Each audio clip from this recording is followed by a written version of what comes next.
आप सभी विद्यार्थी इस बात को जानते हैं कि बोर्ड की परीक्षा में भौतिकी में परिभाषाओं का कितना महत्व होता है। 12वीं क्लास के भौतिकी का पहला अध्याय का मैंने काफी परिभाषाओं को पिछले 2 क्लासेस में बतलाया है। आज के क्लास में हम लोग उसी पहला अध्याय का आगे के परिभाषाओं को काफी विस्तार से देखेंगे।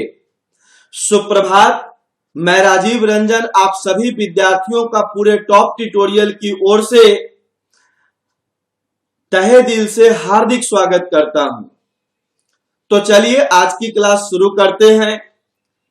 क्लास शुरू करने के पहले मैं पिछला क्लास का अंतिम परिभाषा को एक बार रिपीट करता हूं, क्योंकि आज का हम लोग शुरू में जो भी 5-6 परिभाषा पढ़ेंगे वह उसी परिभाषा से जुड़ा हुआ है।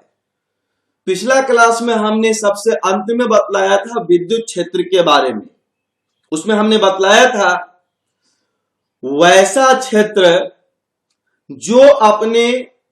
जिसमें आप किसी आवेश को रख देते हैं तो आवेश पर बल लगने लगता है, विद्युतीय बल लगने लगता है, उसी क्षेत्र को विद्युत क्षेत्र कहते हैं।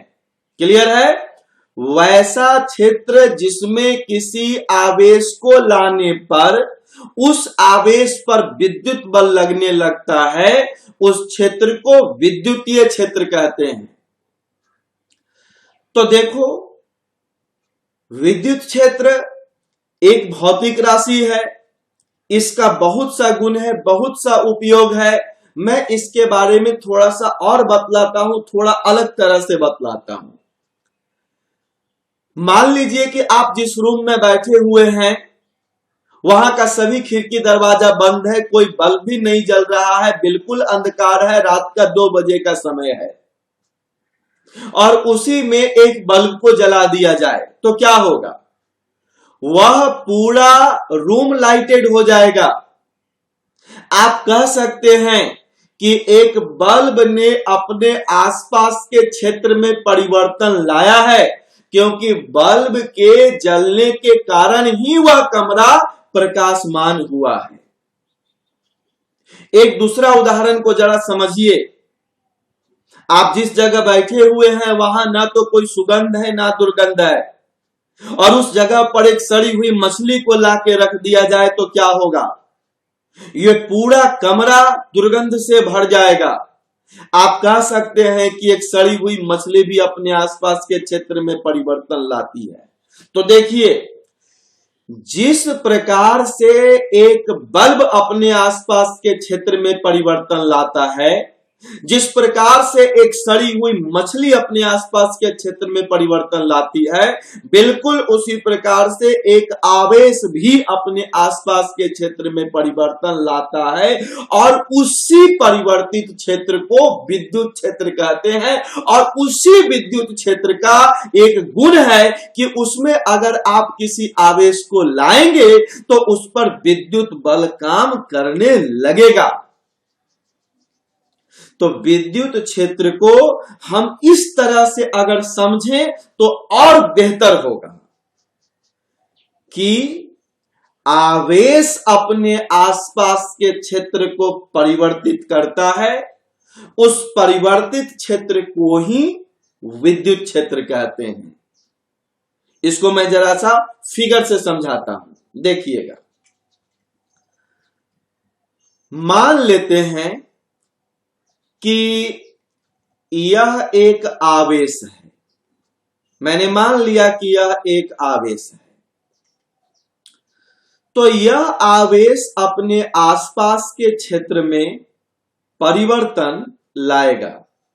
जैसे कि बल्ब जो था उसने क्या किया था, वो भी तो अपने आसपास के क्षेत्र में परिवर्तन ला रहा था। तो मैंने मान लिया कि यह आवेश है और यह आवेश अपने आसपास के क्षेत्र में परिवर्तन ला रहा है। ये देखिए, तो यह आवेश अपने आसपास के क्षेत्र में परिवर्तन ला रहा है, और इसी परिवर्तित क्षेत्र को हम लोग कहेंगे विद्युत क्षेत्र। ये आवेश आसपास के क्षेत्र में परिवर्तन लाया, इसी क्षेत्र को हम लोग कहेंगे विद्युत क्षेत्र। ठीक है, तो आज अभी हम लोगों को सबसे पहले पढ़ना है विद्युत क्षेत्र तीव्रता के बारे में। देखो, विद्युत क्षेत्र के किसी बिंदु पर अगर +1 कूलम्ब का आवेश को रख दिया जाए, यानी कि इकाई धनात्मक आवेश को रख दिया जाए, तो उस पर जितना विद्युत बल काम करेगा, उस विद्युत बल के परिमाण को ही उस बिंदु पर का विद्युत क्षेत्र का परिमाण कहा जाएगा। इसको जरा ऐसे समझिए। मान लीजिए कि यहां पे बल्ब जल रहा है, तो आप जानते हैं कि अपने आसपास के क्षेत्र में परिवर्तन लाएगा, सब जगह ये लाइट फैला देगा। अब जरा ध्यान से देखो, परिवर्तन का असर अलग अलग जगहों पर अलग अलग पड़ता है। आप इसके जितना नजदीक रहेंगे बल्ब के, उतना ज्यादा लाइट आपको महसूस होगा। आप इससे जितना दूर होते जाएंगे, लाइट का मान उतना कम होता जाएगा। तो सीधा सा बात है कि बल्ब अपने आसपास के क्षेत्र में ज्यादा परिवर्तन लाता है, और जैसे जैसे दूर होते जाते हैं, उस परिवर्तन का असर कम होता चला जाता है। उसी तरह से एक आवेश भी अपने आसपास के क्षेत्र को परिवर्तित तो करता है, लेकिन उस परिवर्तन का असर उसके नजदीक काफी ज्यादा होता है, और जैसे जैसे उससे दूर होते जाते हो, उसका असर कम होता जाता है। और इसी परिवर्तन को अगर हम लोग कैलकुलेशन करके समझना चाहें, गणितीय रूप में कुछ गुना भाग जोड़ घटाव के साथ, तो उसके लिए हम लोग जिस भौतिक राशि का उपयोग करते हैं, उसे कहते हैं विद्युत क्षेत्र तीव्रता। और देखो, इसको मापने का तरीका बिल्कुल क्लियर है। जैसे देखिए, आप ये तो जान चुके हैं कि अगर यह आवेश है तो ये आसपास विद्युत क्षेत्र पैदा कर रहा है, और जैसा कि मैंने अभी समझाया कि आप इस आवेश के जितना नजदीक रहेंगे, विद्युत क्षेत्र का मान उतना ज्यादा होगा, जितना दूर आप जाएंगे वो मान, वो परिवर्तन उतना कम होता चला जाएगा। तो अगर आप मान लेते हैं कि इस बिंदु पर जानना चाहते हैं कि विद्युत क्षेत्र का मान कितना है, यानी इस आवेश ने यहां पर कितना परिवर्तन किया है, तो उसके लिए हम लोग क्या करेंगे, विद्युत क्षेत्र तीव्रता नाम का भौतिक राशि उपयोग करेंगे। क्या है, इस चीज को समझिए। विद्युत क्षेत्र के किसी बिंदु पर अगर +1 कूलम्ब का आवेश को रख दिया जाए, याद रखिएगा, ऋणात्मक आवेश मत रखिएगा, धनात्मक आवेश ही रखना है, और वो भी कोई और मान का नहीं, बल्कि 1 कूलम्ब का ही। तो हमेशा +1 कूलम्ब का ही आवेश रखना है। तो +1 कूलम्ब का आवेश को हमने इस जगह पर रख दिया, और अब देखेंगे कि इस विद्युत क्षेत्र के द्वारा इस पर कितना विद्युत बल काम कर रहा है। तो मैंने ऐसा मान लिया कि इस +1 कूलम्ब के आवेश पर इस दिशा में विद्युत बल काम कर रहा है, और मैंने मान लिया कि वह विद्युत बल 20 इकाई के बराबर है। यानी इस विद्युत क्षेत्र के इस बिंदु पर अगर आप +1 कूलम्ब का विद्युत क्षेत्र रखते हैं, और उस पर अगर 20 इकाई के बराबर विद्युत बल काम करता है, तो कहा जाएगा कि इस जगह पर विद्युत क्षेत्र का मान है 20 इकाई के बराबर। 20 इकाई के बराबर विद्युत क्षेत्र का मान हो गया। और याद रखिएगा, विद्युत क्षेत्र तीव्रता एक सदिश राशि है, और विद्युत क्षेत्र तीव्रता का दिशा वही होता है जो उस बिंदु पर विद्युत क्षेत्र का दिशा होता है। यानी इस बिंदु पर, इस जगह पर विद्युत क्षेत्र तीव्रता का मान हो गया 20 इकाई दाहिना तरफ। बात समझे? देखो मैंने जो आपको समझाया परिभाषा में यहां लिखा गया, विद्युत क्षेत्र तीव्रता 1 इकाई धनावेश मतलब +1 कूलम को किसी विद्युत क्षेत्र में रखने पर उस पर जितना विद्युत बल लगने लगता है, उस विद्युत बल को ही उस विद्युत क्षेत्र के उस जगह पर का विद्युत क्षेत्र तीव्रता कहते हैं। बात समझे?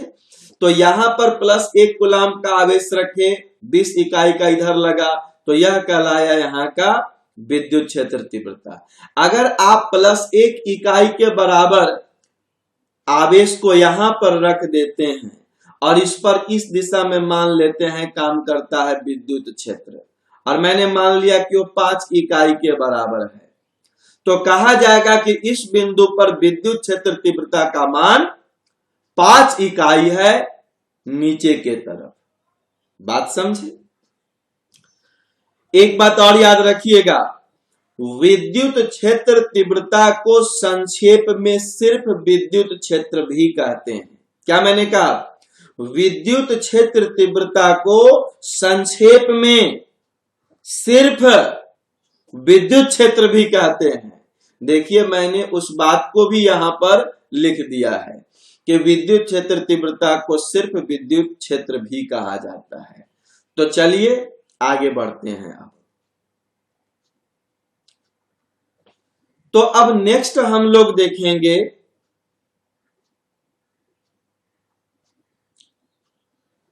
स्रोत आवेश के बारे में। देखो पिछला 2 क्लास में आपने पढ़ा है इस चैप्टर का बहुत सा परिभाषा, आवेश के बारे में आप बहुत कुछ जान चुके हैं। तो आप ये जान चुके हैं कि आवेश ही विद्युत क्षेत्र को पैदा भी करता है और आवेश ही किसी जगह पर विद्युत क्षेत्र का मान को भी मापता है।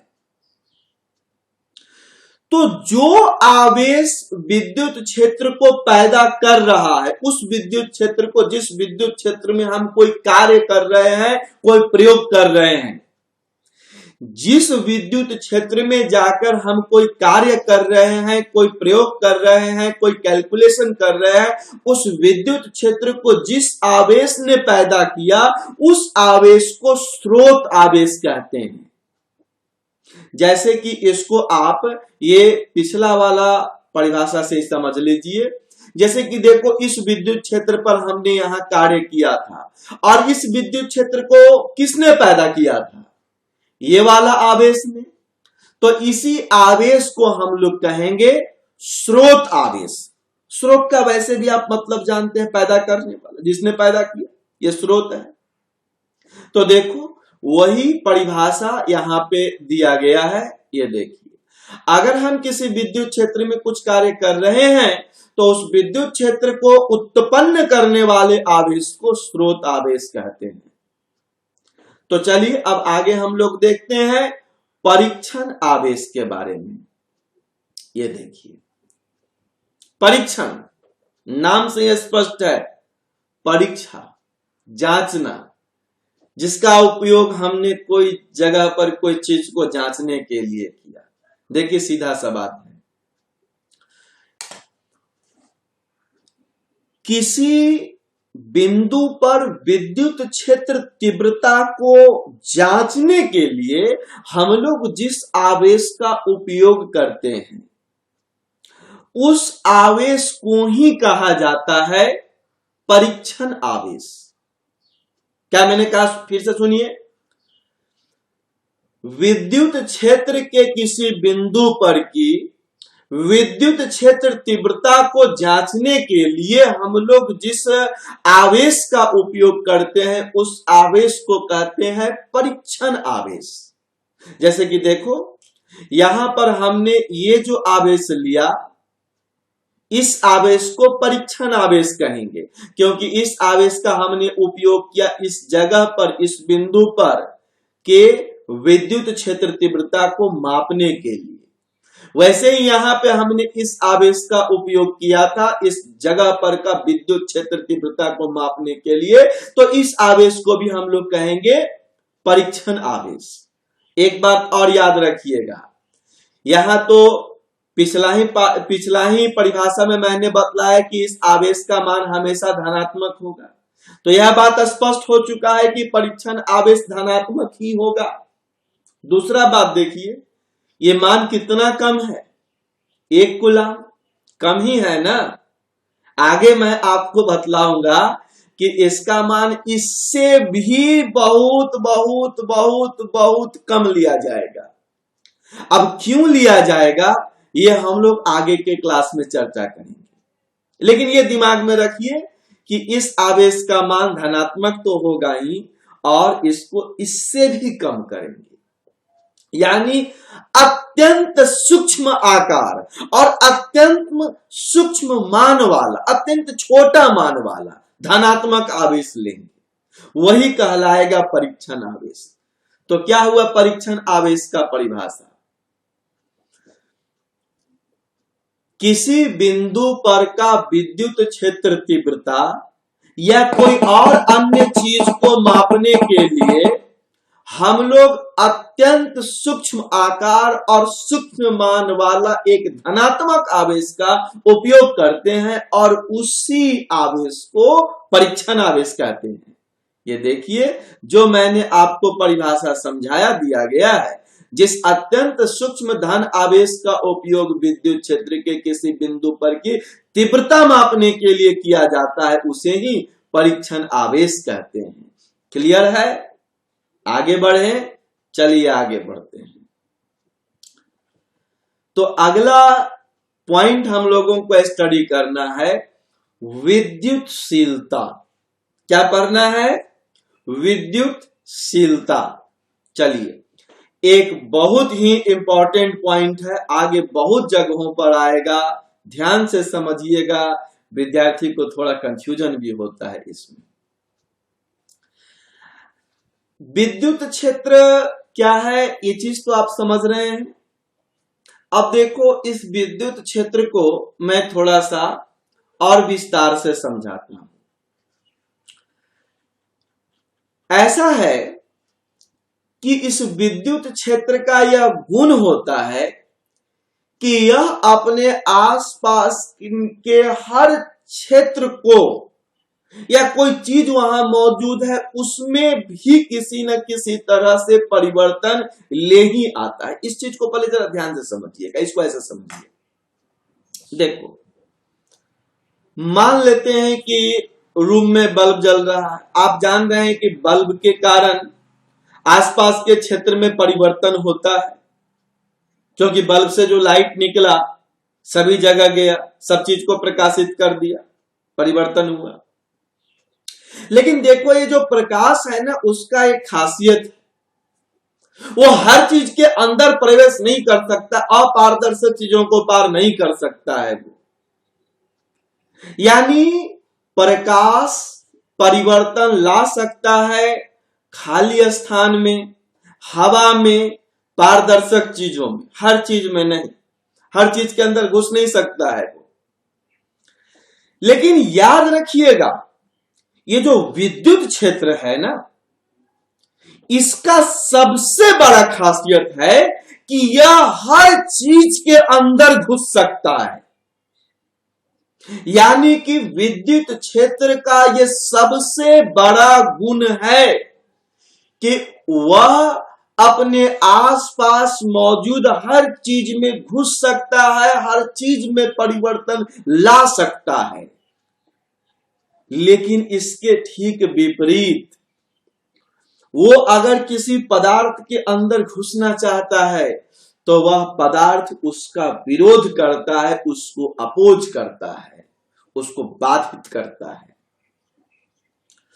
तो कोई पदार्थ इस विद्युत क्षेत्र को अपने अंदर घुसने में किस तरह से बाधित करता है, इसी से जुड़ा हुआ है यह विद्युतशीलता। विद्युतशीलता, मैं आपको एक छोटा सा उदाहरण से इसको समझाता हूं, ध्यान से समझिएगा।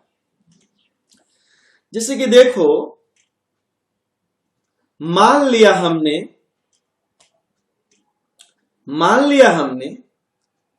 कि यह एक विद्युत क्षेत्र है। बस ऐसे ही मैंने मान लिया कि यह एक विद्युत क्षेत्र है। ये देखिए, निश्चित रूप से यह किसी न किसी आवेश के कारण ही पैदा हो रहा होगा, इधर या इधर कोई आवेश होगा। अब कैसे होगा ये सारा चीज हम लोग आगे पढ़ेंगे। बस मान लीजिए कि विद्युत क्षेत्र है और कल्पना कीजिए कि इस तरफ एक वस्तु है, यह एक वस्तु है, ये इधर इस तरफ विद्युत क्षेत्र है, ये एक वस्तु है। तो विद्युत क्षेत्र का खासियत है वो अपने आसपास आने वाले हर चीज में घुसता है, हर चीज को परिवर्तित करता है। अब यह एक बात को समझिएगा, जैसे कि विद्युत क्षेत्र इधर बहुत आसानी से आ गया, इस तरफ बहुत आसानी से आसपास ये परिवर्तन ले आया। जब ये इसके अंदर जाना चाहेगा, जब ये विद्युत क्षेत्र इसके अंदर जाना चाहेगा, इसमें परिवर्तन लाना चाहेगा, तो यह उसका विरोध करेगा। लेकिन यह उस विरोध के बावजूद क्या करेगा, ये इसमें परिवर्तन लाएगा, ये इसे पार करेगा, ये इसे पार करेगा।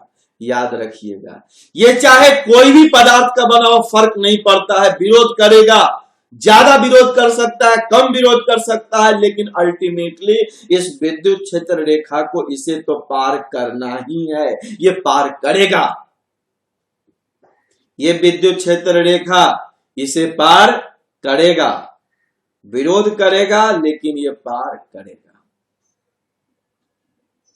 बात समझी? ये देखिए, तो विद्युत क्षेत्र किसी भी पदार्थ को जब पार करना चाहता है तो वह पदार्थ उस विद्युत क्षेत्र को विरोध करता है, उसको पार करने से रोकने का प्रयास करता है और इस पदार्थ के इसी गुण को उस पदार्थ का विद्युतशीलता कहते हैं।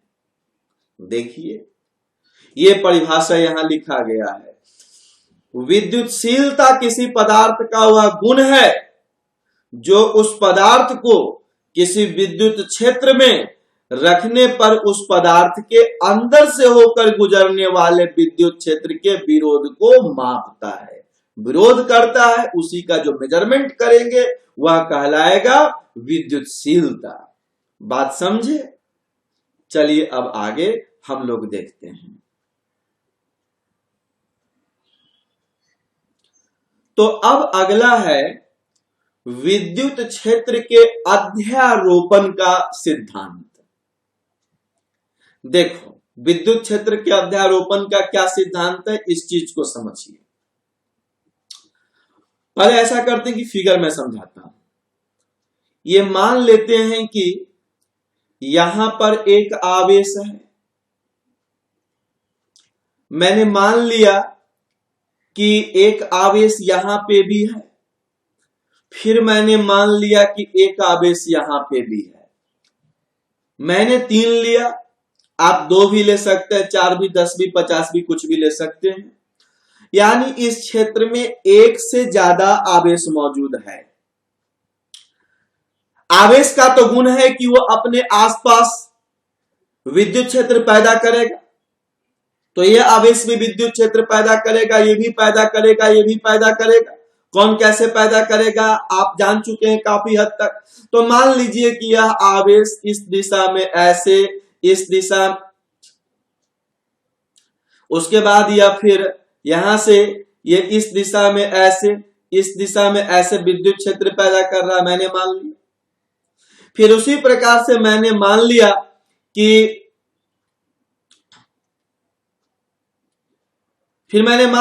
ये वाला आवेश भी इस तरह से ऐसे ये विद्युत क्षेत्र को पैदा कर रहा है आसपास के क्षेत्र में।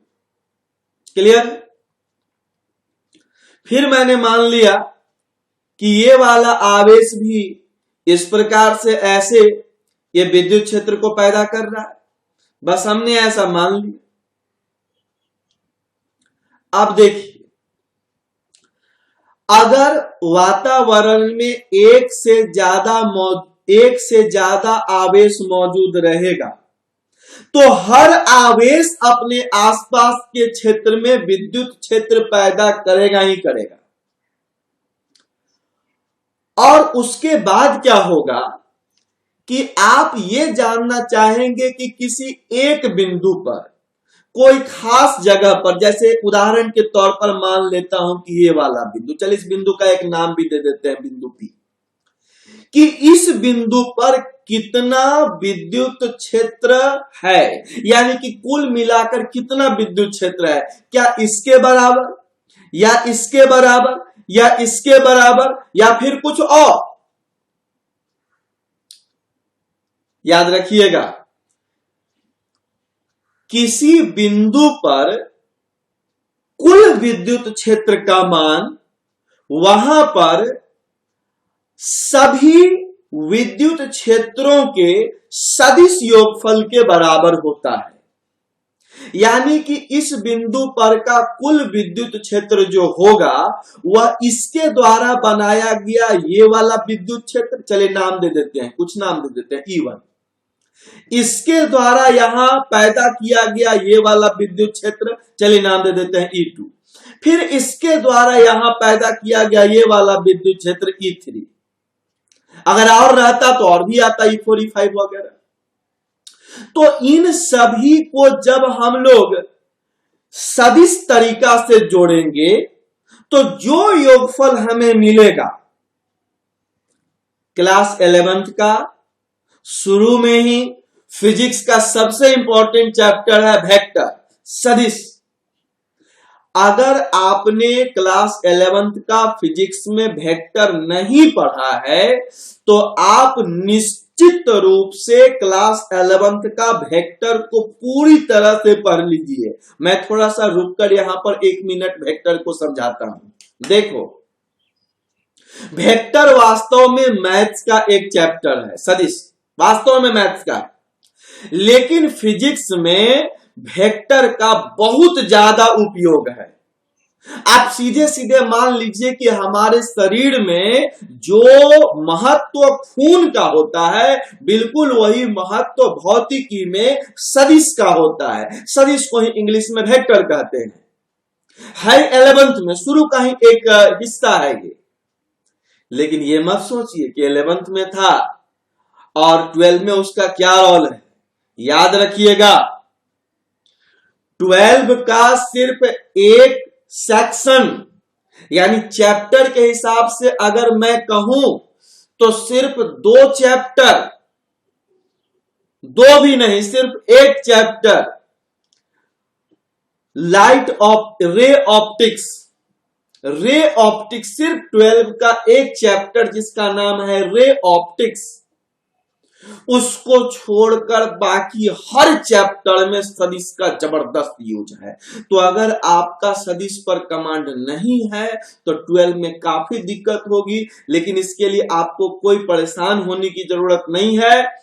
हमारे इस चैनल का प्लेलिस्ट में जाइए, वहां पर वेक्टर टॉपिक को, सदिश टॉपिक को खोजकर उसके सारे वीडियो को ध्यान से देख लीजिए, क्योंकि वेक्टर जितना इंपॉर्टेंट है उतना आसान भी है। मैं आपको बतलाता हूं, रटना नहीं पड़ेगा, कोई भी वेक्टर का वीडियो को दोबारा नहीं देखना पड़ेगा। आप प्ले लिस्ट पर जाइए, वेक्टर का सारा वीडियो को ध्यान से, इत्मीनान से, बिल्कुल शांत बैठकर देखिए।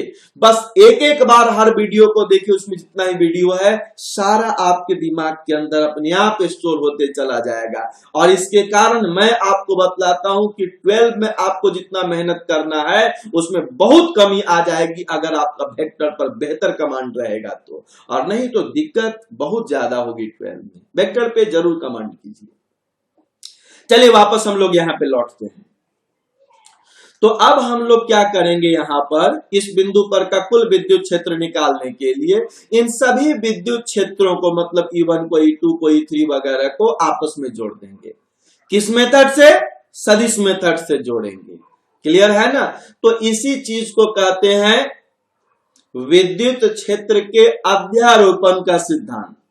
तो अब अगर इसको परिभाषा के रूप में देखा जाए तो कह सकते हैं विद्युत क्षेत्र का अध्यारोपण का सिद्धांत कहता है कि किसी बिंदु पर का कुल विद्युत क्षेत्र वहां पर अलग अलग विद्युत क्षेत्रों के सदिश योगफल के बराबर होता है। देखिए यही परिभाषा यहां पे लिखा गया है, ये देखिए मैं आपको दिखलाता हूं। विद्युत क्षेत्र के अध्यारोपण का सिद्धांत कहता है कि अगर किसी क्षेत्र में एक से ज्यादा आवेश हो तो उस क्षेत्र के किसी भी बिंदु पर का विद्युत क्षेत्र उस बिंदु पर सभी आवेशों द्वारा बनने वाले विद्युत क्षेत्रों के सदिश योगफल के बराबर होता है। क्लियर है ना? अब मैं यहां पर एक और छोटा सा पॉइंट आपको इंडिकेट कर रहा हूं जिसको लेकर अक्सर विद्यार्थी कंफ्यूज होता है और इससे संबंधित 3 नंबर का 2 नंबर का क्वेश्चन बोर्ड एग्जाम में अक्सर आता है।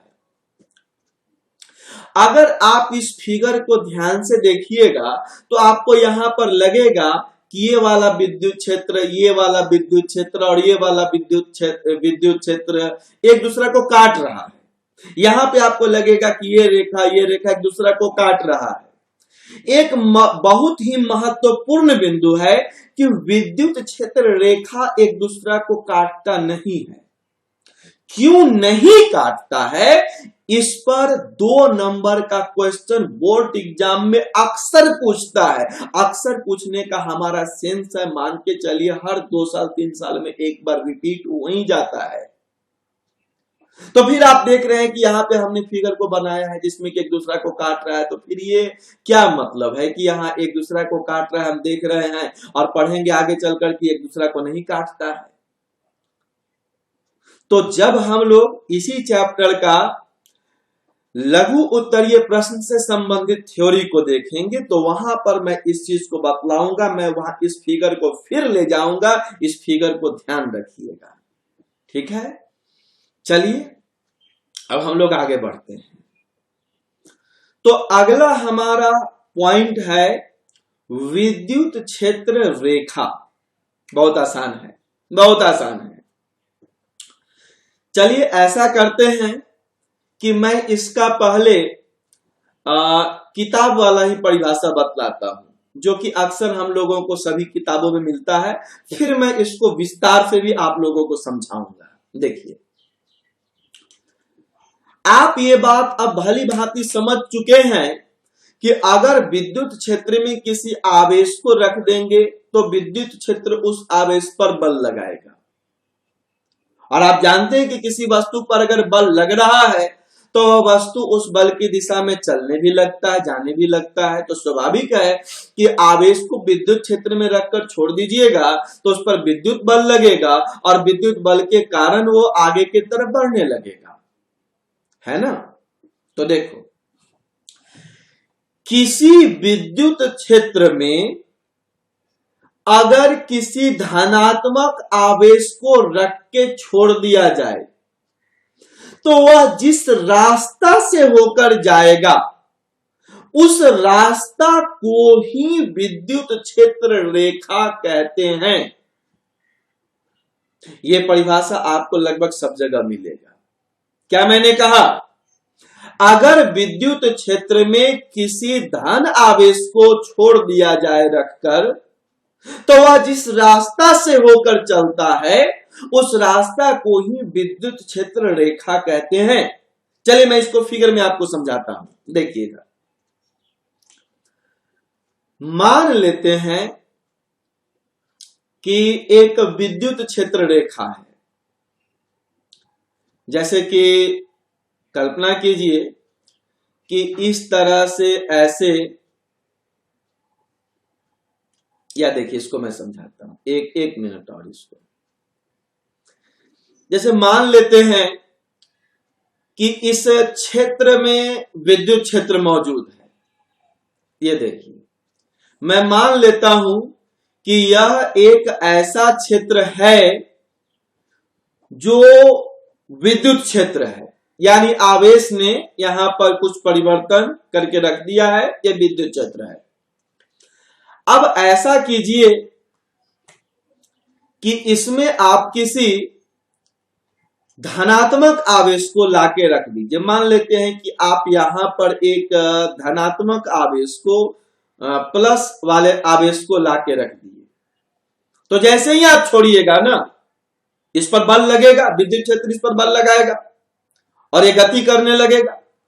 मान लेते हैं कि यह इस दिशा में चला गया, ये गति करते हुए इस दिशा में चला गया, तो हम लोग क्या करेंगे, ये जिस तरफ गया है उस तरफ ऐसे आगे के तरफ ऐसे तीर का निशान लगा देंगे और इसी को कहा जाएगा विद्युत क्षेत्र रेखा।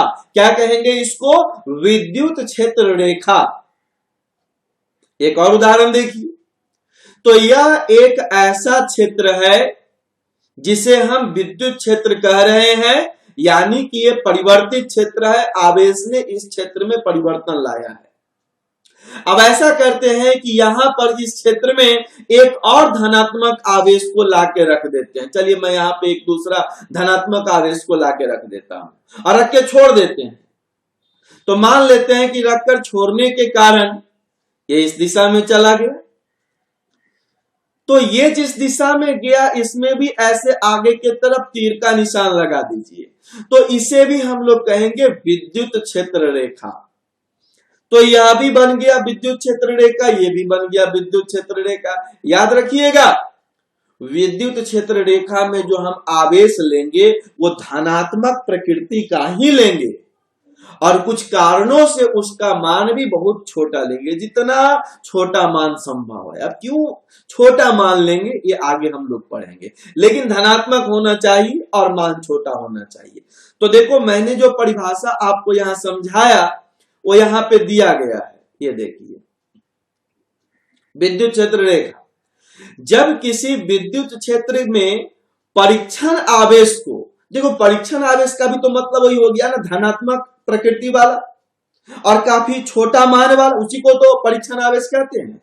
तो आप अत्यंत छोटा मान वाला धनात्मक आवेश कहो या परीक्षण आवेश कहो, बात एक ही है।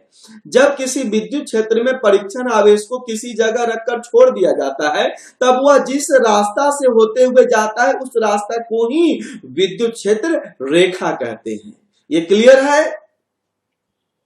चलिए अब आगे और हम लोग देखते हैं। यहां पे मैंने आपको जो समझाया विद्युत क्षेत्र रेखा के बारे में, इसको मैं थोड़ा सा और क्लियर करना चाहूंगा। देखिए क्या होता है,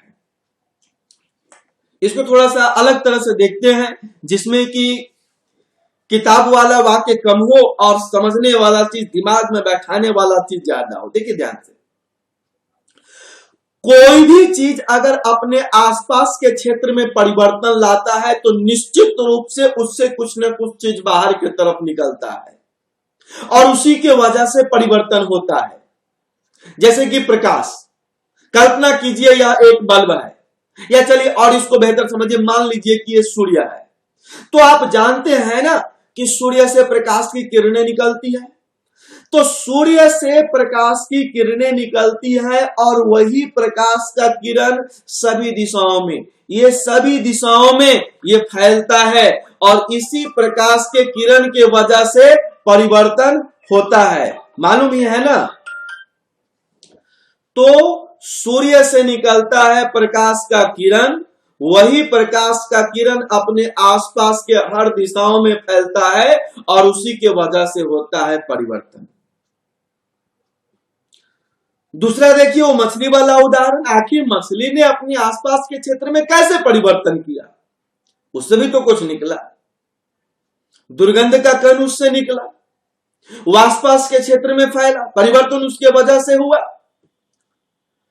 तो उसी तरह से ये जो आवेश होता है, इससे जो चीज निकलता है ये बिल्कुल वैसे ही निकलता है जैसे कि प्रकाश का स्रोत से प्रकाश का किरण निकलता है। क्या मैंने कहा, ध्यान से सुनिएगा। जिस प्रकार से प्रकाश के स्रोत से प्रकाश का किरण निकलता है अपने आसपास के क्षेत्रों को परिवर्तित करने के लिए, बिल्कुल वैसे ही आवेश से निकलता है विद्युत क्षेत्र रेखा। आवेश से जो चीज निकलता है वातावरण में परिवर्तन लाने के लिए, उस चीज को कहते हैं विद्युत क्षेत्र रेखा। और आवेश से यही विद्युत क्षेत्र रेखा निकलकर अपने आसपास के चीजों में परिवर्तन लाता है। तो हम लोग विद्युत क्षेत्र रेखा को इस दूसरा तरह से ऐसे भी परिभाषित कर सकते हैं, आवेश अपने आसपास के क्षेत्रों में परिवर्तन लाने के लिए खुद से जिस चीजों को बाहर की तरफ भेजता है उसे ही कहते हैं विद्युत क्षेत्र रेखा। तो देखो, अगर इसका फिगर हम बनाना चाहेंगे तो मैंने तुरंत एक उदाहरण में समझाया, जैसे निकलता है प्रकाश का स्रोत से प्रकाश का किरण, वैसे ही निकलता है आवेश से विद्युत क्षेत्र रेखा। देखिए यहां पे ये जैसे कि आवेश है, तो आप जानते हैं कि अपने आसपास के क्षेत्र में परिवर्तन लाएगा।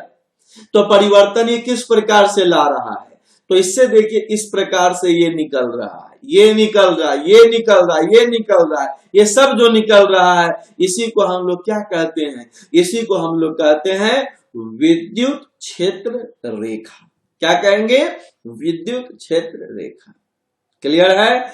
और अगर आपसे कोई ये पूछ दे कि विद्युत क्षेत्र रेखा का सबसे बड़ा खासियत क्या है, तो याद रखिएगा विद्युत क्षेत्र रेखा का सबसे बड़ा खासियत है कि वह अपने रास्ते में आने वाले सभी चीजों को पार कर जाता है। सुनने में बड़ा अजीब चीज लगता है ना, कि आखिर क्या कुछ ऐसा संभव है कि हर चीज को पार कर जाए, तो याद रखिएगा है ऐसा चीज, और ये कुछ और नहीं बल्कि यही विद्युत क्षेत्र रेखा है। आगे के क्लास में हम लोग देखेंगे कि किस प्रकार से विद्युत क्षेत्र रेखा अपने रास्ते में आने वाले हर एक चीजों को पार करता है, हर चीज। क्लियर है। चलिए, तो विद्युत क्षेत्र रेखा को भी हम लोगों ने समझ लिया। जो मैंने आपको परिभाषा बतलाया था वो परिभाषा देखिए, हमने पहले ही यहां पर समझा दिया था कि विद्युत क्षेत्र रेखा क्या होता है, ठीक है ना।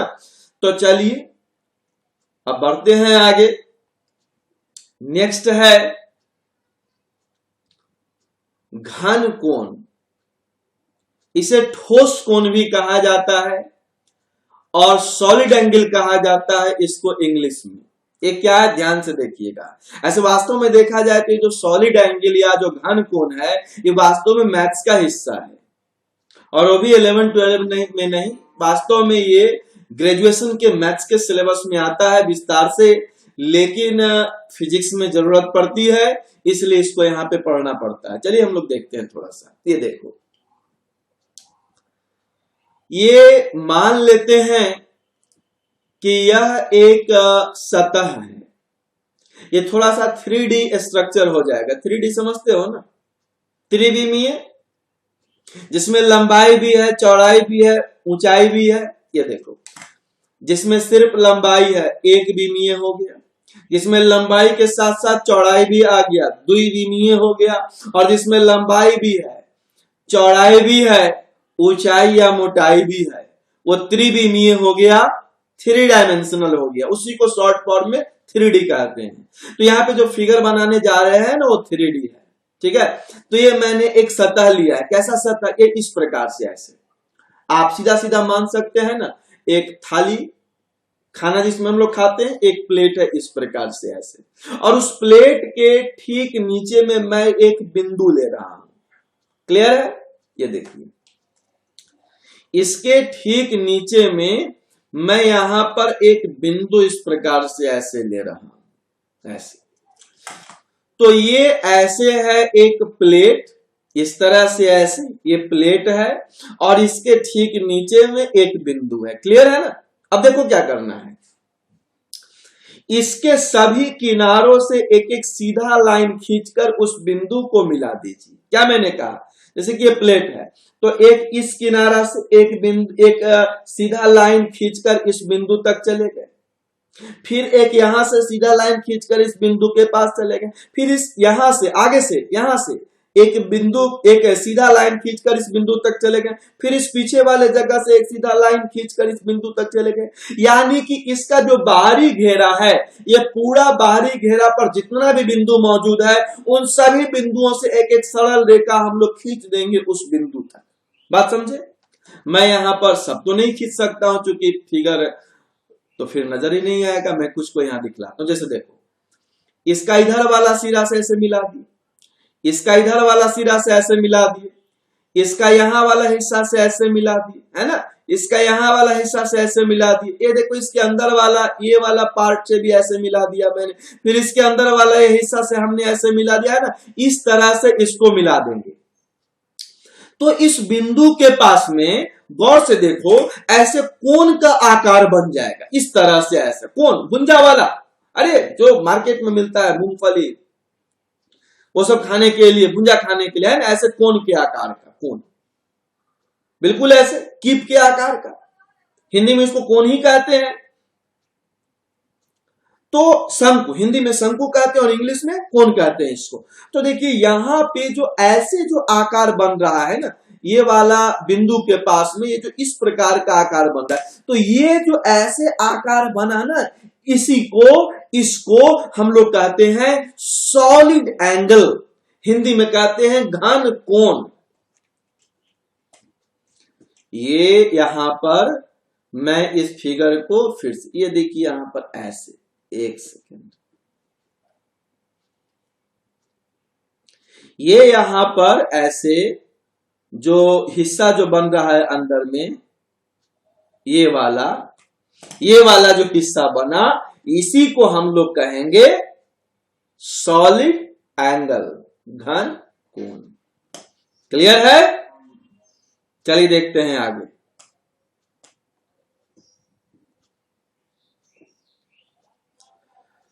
ये मैंने जो यहां पे समझाया परिभाषा में, देखिए यहां पे दिया गया है, जब किसी बिंदु को किसी सतह के किनारों पर के सभी बिंदुओं से सरल रेखाओं द्वारा मिला दिया जाए, तो उस बिंदु के पास बनने वाले आकृति को घन कोण कहते हैं।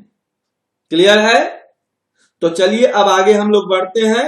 अगला हमारा पॉइंट है विद्युत फ्लक्स। तो चलिए इस विद्युत फ्लक्स को ऐसा करते हैं कि मैं पहले समझाता हूं इसको प्रैक्टिकली, फिर हम लोग परिभाषा पे आएंगे। देखिए, मैंने आपको तुरंत अभी बतलाया कि विद्युत क्षेत्र रेखा का सबसे बड़ा गुण है कि वह अपने रास्ते में आने वाले सभी चीजों को पार करता है। क्या मैंने कहा? विद्युत क्षेत्र रेखा का सबसे बड़ा गुण है कि वह अपने रास्ते में आने वाले सभी चीजों को पार करता है। जैसे कि अगर ये विद्युत क्षेत्र रेखा सब जा रहा है, इसके सामने में कोई सतह मिले, ये लोहा का हो कि लकड़ी का हो, दीवार हो या प्लेट हो, कुछ भी हो, ये इसको पार कर जाएगा। और इसी घटना को हम लोग कहते हैं विद्युत फ्लक्स। अगर इस चीज को समझना है, आगे न्यूमेरिकल्स में, आगे डीप थ्योरी में उपयोग करना है, यानी जटिल प्रश्नों को हल करने में उपयोग करना है, तो इस परिभाषा को जरूर दिमाग में रखिएगा कि विद्युत क्षेत्र रेखा अपने रास्ते में आने वाले सभी चीजों को पार कर जाता है, और इस घटना को ही विद्युत फ्लक्स कहते हैं। और इसका जो कैलकुलेशन होता है वो थोड़ा अलग तरह से होता है, और उसी से जुड़ा हुआ है इसका वह परिभाषा जो हमें हर किताब में देखने को मिलेगा। देखिए, मान लेते हैं कि यह एक सतह है। इसको 3D स्ट्रक्चर से जरा देखते हैं तो ज्यादा ही क्लियर होगा। मान लेते हैं कि यह एक सतह है, इसको ऐसे मान के चलिएगा, ऐसे। तो बोर्ड पर ये क्या है? बोर्ड पर तो ये पूरा ऐसे नजर नहीं आएगा, तो यही वास्तव में सतह ऐसे है, बोर्ड पर इसी को थोड़ा तिरछा करके ऐसे दिखलाया गया है। क्लियर है ना? अब देखो, मान लेते हैं कि विद्युत क्षेत्र रेखा इसे पार कर रहा है। ये देखिए, ये सतह के लंबवत ही पार कर रहा है। ये देखो, विद्युत क्षेत्र रेखा सतह के लंबवत पार कर रहा है। ये इस तरह से ऐसे पार कर रहा है। अब ये देखिए, बाहर बाहर ही निकल गया, ये पार नहीं कर रहा है। तो बहुत सा विद्युत क्षेत्र रेखा ऐसा होगा जो सतह को पार करेगा, जो कुछ बहुत सा ऐसा होगा जो पार नहीं करेगा। अब ध्यान से देखो, यहां पर जो विद्युत क्षेत्र रेखा, ये जो सतह है, विद्युत क्षेत्र रेखा इसको क्या कर रहा है, जैसे ये सतह है और विद्युत क्षेत्र रेखा इसको पार कर रहा है बिल्कुल लंबवत दिशा में। तो किसी सतह को बिल्कुल लंबवत दिशा में जितना विद्युत क्षेत्र रेखा पार करता है, इसी को कहते हैं विद्युत फ्लक्स। क्या मैंने कहा? किसी सतह को जितना विद्युत क्षेत्र रेखा पार करता है उसे कहा जाता है विद्युत फ्लक्स।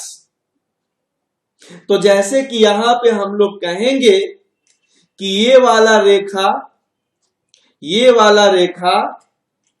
और ये वाला रेखा विद्युत फ्लक्स बना रहा है और ये वाला विद्युत फ्लक्स नहीं बना रहा है। आगे आप पढ़ेंगे कि विद्युत क्षेत्र रेखा सतह को ऐसे भी पार करता है। आप ये भी पढ़ेंगे कि विद्युत क्षेत्र रेखा सतह को ऐसे भी पार करता है। तो यहां तो लंबवत नहीं हुआ, तो यहां पे फिर कैसे कैलकुलेशन करेंगे? तो ये सारा चीज को हम लोग देखेंगे जब आगे चलकर हम लोग इसके लिए फॉर्मूला पढ़ेंगे कि विद्युत फ्लक्स फाई बराबर होता है B into A into cos theta को। तो इस फॉर्मूला में ये क्लियर होगा कि अगर लंबवत पार न करे तो वैसा स्थिति में फ्लक्स का मान कितना होगा, कैसे होगा। तो तत्काल एज अ फॉर्मूला परिभाषा के लिए हमें सिर्फ इस लंबवत वाला पर ही ध्यान को फोकस करना है। देखिए, मैंने जो समझाया वो यहां दिया गया है। अगर किसी सतह को किसी विद्युत क्षेत्र के अंदर रख दिया जाता है, तब उस सतह से होकर सतह के लंबवत दिशा में गुजरने वाले विद्युत क्षेत्र रेखाओं की संख्या को विद्युत फ्लक्स कहते हैं। क्लियर है? अब आगे देखते हैं क्षेत्रफल सदिश। अच्छा, चलिए मैं आपको यह बतलाऊं, या मैं आपसे अगर यह पूछूं कि बतलाइए कैसा राशि है क्षेत्रफल, सदिश है कि अदिश है? अगर मैं आपसे यह पूछ लूं कि क्षेत्रफल कैसा भौतिक राशि है, सदिश है कि अदिश है, तो क्या आप जवाब देंगे? स्वाभाविक है, जो लोग सदिश अदिश पढ़े हैं यही जवाब देंगे कि ये तो एक अदिश राशि है। उदाहरण भी देख लीजिए। मान लेते हैं कि आप जिस क्लास में बैठे हैं उस क्लास में जो सामने में बोर्ड है उसका लंबाई 8 फीट है और ऊंचाई 4 फीट है, और कोई आपसे पूछ दे कि इस बोर्ड का क्षेत्रफल कितना हुआ, तो आप क्या जवाब देंगे? 8 गुना 4 32 स्क्वायर फीट, 32 वर्ग फीट। कोई ऐसा थोड़े ही कहोगे कि इस बोर्ड का क्षेत्रफल जो है 32 स्क्वायर फीट लंबवत आगे की तरफ है। कोई ऐसा थोड़े ही कहेगा कि इसका क्षेत्रफल 32 स्क्वायर फीट ठीक ऊपर की तरफ है, क्योंकि क्षेत्रफल में अगर दिशा को शामिल कर दे तो निरर्थक हो जाएगा। तो बात सीधा सा है, शुरू से देखते आए हैं, क्षेत्रफल एक सदिश राशि है, क्षेत्रफल एक अदिश राशि है, क्योंकि क्षेत्रफल में दिशा का कोई औचित्य नहीं है, शामिल कर दे दिशा वो निरर्थक हो जाता है। लेकिन याद रखिएगा, इस चैप्टर में, गॉस लॉ चैप्टर में, गॉस के नियम चैप्टर में, एक्चुअल में जो गॉस लॉ है ना, ये जो पहला चैप्टर हमारी किताब का है, ये विद्युत आवेश तथा क्षेत्र, इसी का एक हिस्सा है गॉस का नियम। इस पहला चैप्टर का एक हिस्सा का नाम है गॉस का नियम। तो इस पार्ट को जब हम लोग पढ़ेंगे तो क्षेत्रफल को एक सदिश के रूप में उपयोग करेंगे। क्या मैंने कहा? इस पहला अध्याय का एक बहुत ही महत्वपूर्ण टॉपिक गॉस का नियम पढ़ते समय हम लोग क्षेत्रफल को एक सदिश के रूप में प्रयोग करेंगे, क्योंकि क्षेत्रफल को सदिश के रूप में प्रयोग करने पर इस जगह का थ्योरी जल्दी समझ में आता है, जल्दी से न्यूमेरिकल बनता है, सारा क्वेश्चन हल हो जाता है। तो हम लोग इसे सदिश मानेंगे। तो जब क्षेत्रफल को यहां पर एक सदिश के रूप में उपयोग करेंगे तो उसे ही कहेंगे क्षेत्रफल सदिश। क्या मैंने कहा? जब क्षेत्रफल को सदिश के रूप में उपयोग करेंगे तो उसे क्षेत्रफल सदिश कहेंगे। तो अगर क्षेत्रफल एक सदिश राशि हुआ तब इसमें तो परिमाण भी होगा, इसमें दिशा भी होगा। याद रखिएगा क्षेत्रफल सदिश का दिशा समतल सतह के क्षेत्रफल के बराबर होता है। क्या मैंने कहा? क्षेत्रफल सदिश का परिमाण समतल सतह के क्षेत्रफल के बराबर होता है और उसका दिशा उसके सतह पर, उस समतल सतह पर लंबवत होता है। अब लंबवत कहने पर दो मतलब निकल सकता है। ऐसा करते हैं, पहले बोर्ड पे देखते हैं। देखिए इधर, तो मान लेते हैं कि इस प्रकार का ऐसा एक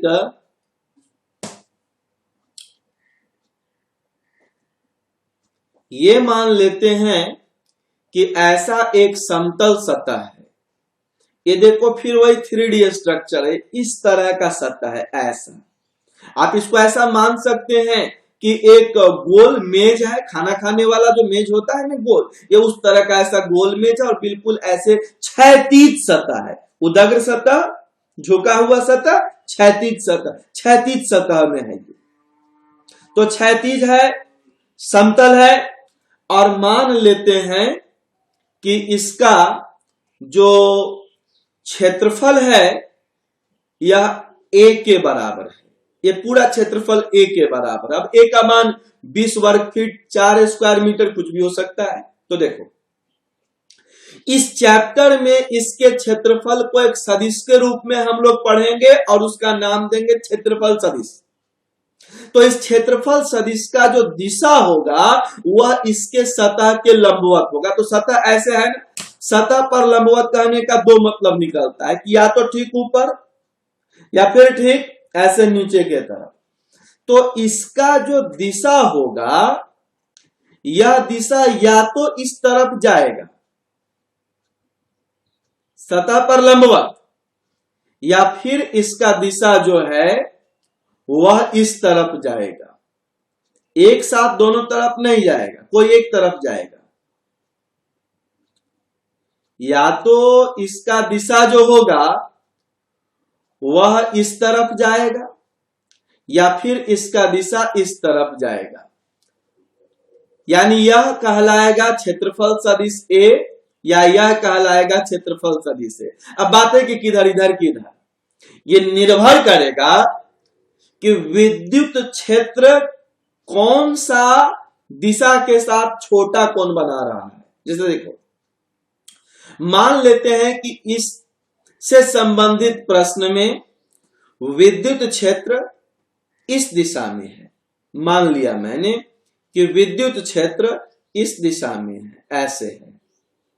तो देखो, विद्युत क्षेत्र इधर है और ये वाला दिशा, क्षेत्रफल सदिश का ये वाला दिशा इसके साथ छोटा कोण बना रहा है। देखो, छोटा कोण बना रहा है, जबकि ये वाला बड़ा कोण बना रहा है।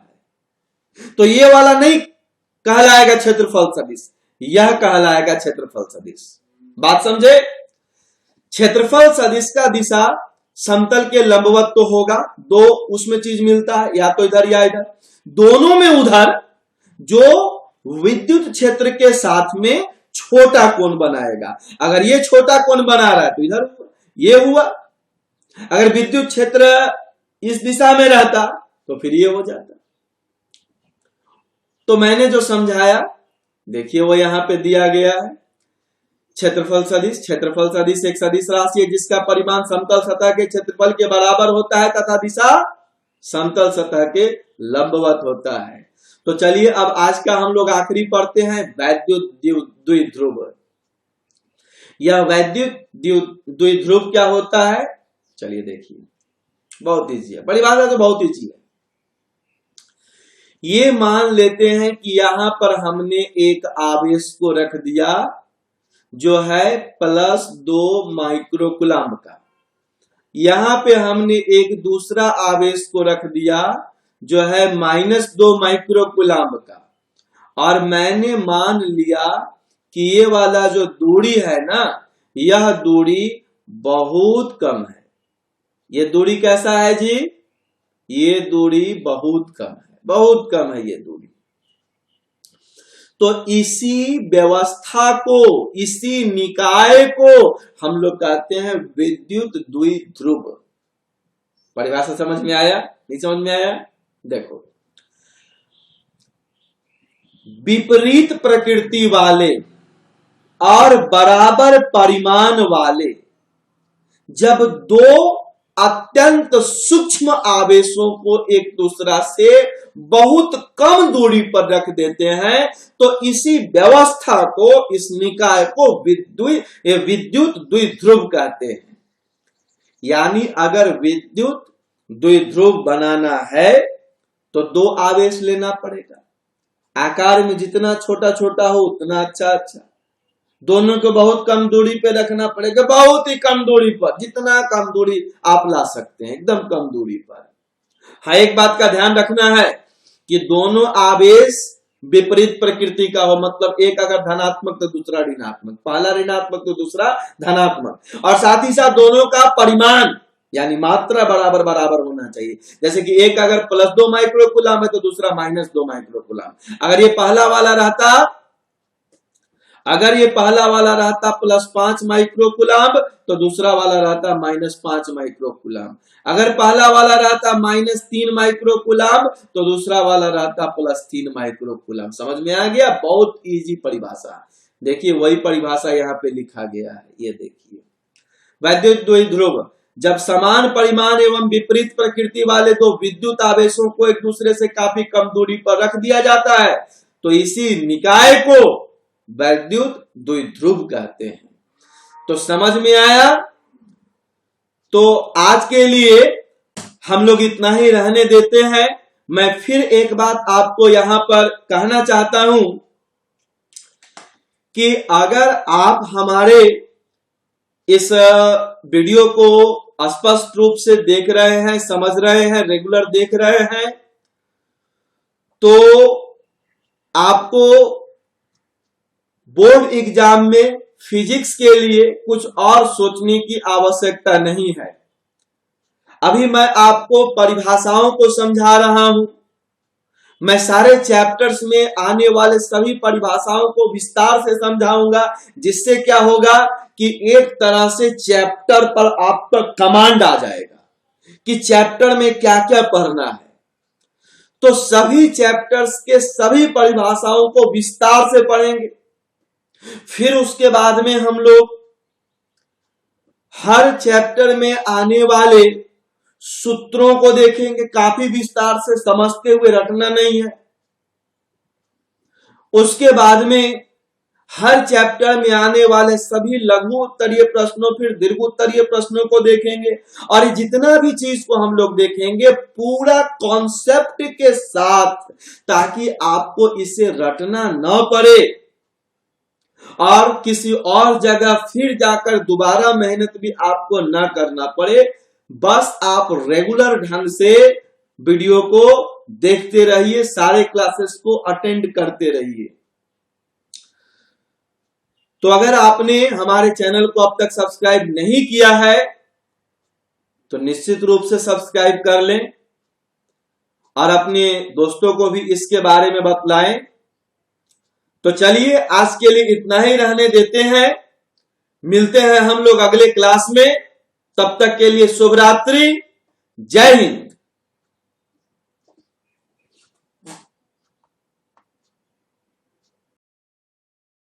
Subscribe now and press the bell icon.